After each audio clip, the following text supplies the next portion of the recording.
4 দিন বন্ধ থাকার পর সেনাবাহিনীর নিরাপত্তায় স্বল্প পরিসরে শুরু করেছে ডিএমপির 29 থানার কার্যক্রম। সকালে তেজগাঁও থানায় আনুষ্ঠানিকভাবে এই কার্যক্রম শুরু হয়। পুলিশ বলছে জনগণের জন্যই কাজে ফিরেছেন তারা। সব ভুলে পুলিশকে সহায়তা করার আহ্বান তাদের। গত 5ই আগস্ট বৈষম্য বিরোধী ছাত্র আন্দোলনের এক দফা দাবিতে লং মার্চ টু ঢাকা কর্মসূচির দিন শেখ হাসিনা পদত্যাগ করার পর সারা দেশে 450 থানায় হামলা হয়। আগুন ভাঙচুরে বন্ধ হয়ে যায় থানার কার্যক্রম। এই অবস্থায় নিজেদের রক্ষায় আত্মগোপনে চলে যান পুলিশ সদস্যরা। ভেঙে পড়ে আইন শৃঙ্খলা পরিস্থিতি।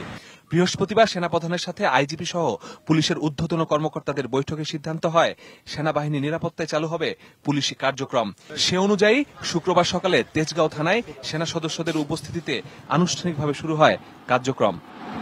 পুলিশ সদস্যরা নিজ নিজ ইউনিটে যোগ দেওয়া শুরু করায় স্বল্প পরিসরে চালু হয়েছে থানার কার্যক্রম। পুরোদমে কাজ শুরু করতে জনগণের সহায়তা চায় পুলিশ।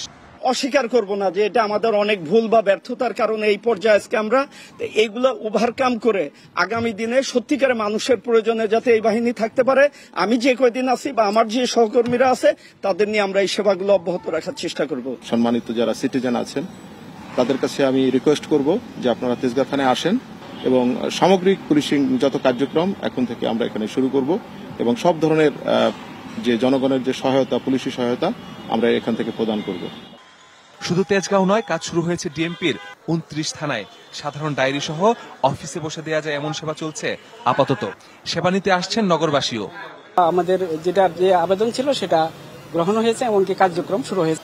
আমরা থানায় আসলাম, এসে কথা বললাম, ওনারা যথেষ্ট সাহায্য করছে আমাদেরকে। আইন শৃঙ্খলা পরিস্থিতি স্বাভাবিক অবস্থায় ফিরিয়ে আনতে পুলিশকে সহায়তা করছে সেনাবাহিনী। কাজে যোগ দিলেও দ্রুত 11 দফা দাবির বাস্তবায়ন চান পুলিশ সদস্যরা। Masudur Rahman, DBC news, Dhaka.